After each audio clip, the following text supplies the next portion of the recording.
I'm Jared and this is my 200B. It's a 1980 Datsun named I Love Corn. Yeah, I've had my 200B over 20 years now since I started working on it. The wheels on this particular Datsun were quite difficult to find. 4-stud Simmons isn't really something that was common back in the day because they were all a big muscle car type of wheel, so you find them on your Fords and your Commodores. So they're set up as front runners at the stage with some 15x8s on the back, which suited this one down to a T. Let us have a little bit of a choice for a tyre without having to go to a big radial tyre and put tubs in the back of it. And that was always the thing, was to try and keep it a streeter and as close to its heritage as a streeter as we could. I was told it was a really clean, really rust-free example, which everyone will tell you when they're selling a Datsun, this thing's mint. Had about 15 litres of house acrylic hiding what was underneath. So once we started paint stripping it back and back and back, we found out how much cancer was underneath it. A good mate at the time up in Townsville where we started the project helped me strip it back and start welding panels in and getting things sort of to a point where we could present it to something to get paint on it. So interior wise, I managed to save a set of Recaros about 12 years ago. A customer was trading in a Land Cruiser actually.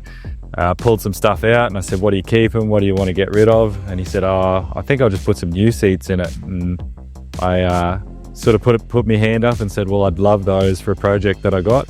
The Recaros definitely make it a nice car to sit in now. Sort of gives it that little bit more comfort while you're rolling around in it. Other than that, interior wise, it just had a really basic freshen up just to get all the colors to a more modern outlook. Nice and easy to keep clean, keeps it looking modern and fresh from the outdated interior that was in it. So when I started doing this project, it was always going to be CA. So rolling down on the coast was the big half-cut importer back in the day. And SRs were only brand new kids on the block, so I sort of didn't have one of those titanium Amex cards that would let me buy an SR half-cut. So we all sort of pulled together, a couple mates and I, who were looking at doing similar sorts of things in different projects, and we got a bit of a group buy happening. We brought them up to Townsville and we got this beloved S13 half-cut with a CA turbo in it. We put it in there, lasted about 350 kilometers before it all went pear-shaped, and the rest was history. It got a really gentle rebuild with that engine.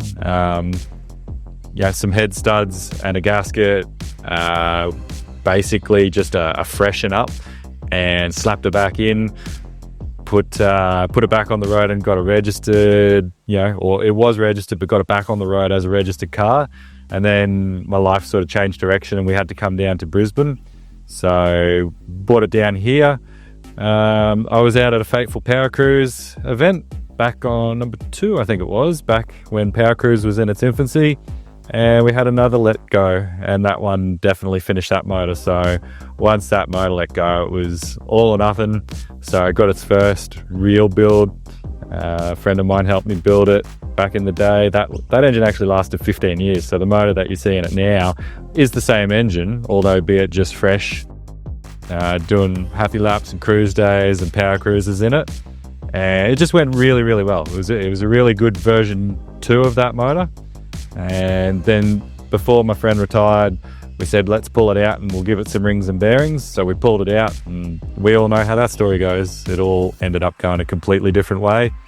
Ended up with a fair bigger birthday than we had anticipated, but this is what you'll see now. So in its current disguise, the CA is just under 2 litres. Still standard stroke, so it still has a standard crank in it. It's a GDX 3076, so the new Garrett 25-year-old eBay intercooler in it that does a really good job. 2000cc and a ethanol injection system on it so that it runs flex fuel now.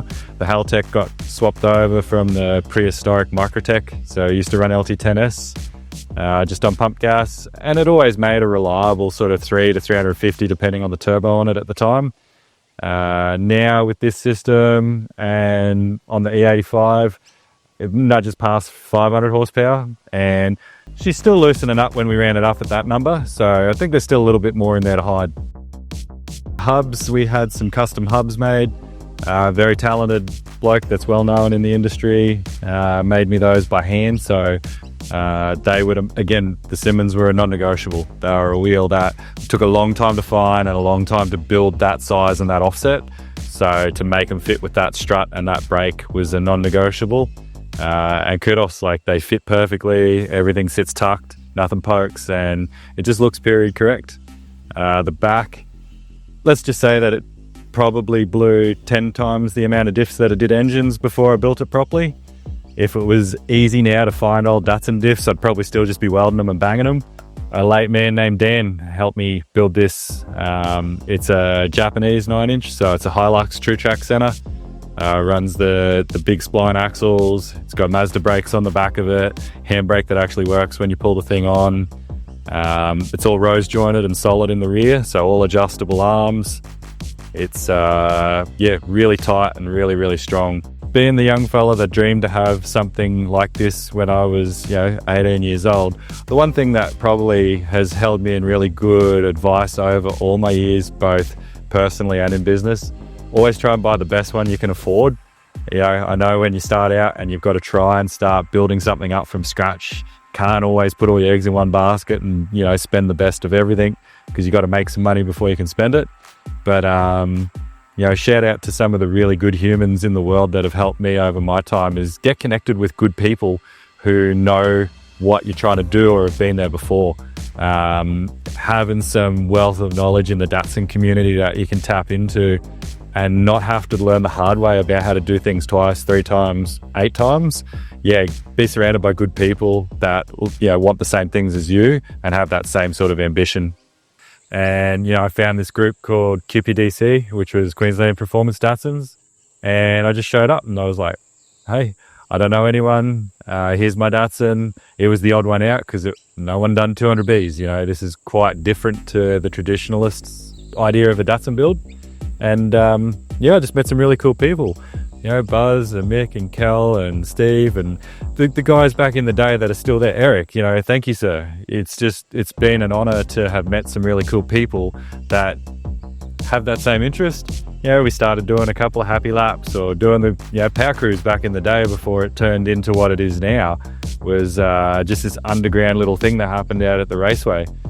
We still like doing happy laps. I've joined a few different car clubs so that we get the invitations to go and do the cruise sessions and to get out and mix it with some of the different, I don't mind going out with the Valiants or the V8s or, there's just so many different types of cool cars cruising around. It's good to get the Datsun out there and, have a bit of a run. Doesn't matter if you're the fastest or not. It's just about getting out there and appreciating what everyone's got. It's cool. People see it now and they're like, oh, I had an orange one of those, or mine had the vinyl roof with the rust in the back. And you do. It's coming of age where people really, they stop you and they're like, oh, what sort of Datsun is it? Because having the badges taken off it doesn't give itself away unless you know what it is. It is a Bitzer. It's not a straight 200B. There is a lot of different things to it. And it sort of holds its own. I don't think it'll ever be perfect, but that's what makes it unique. It's still a real streeter and it still gets driven.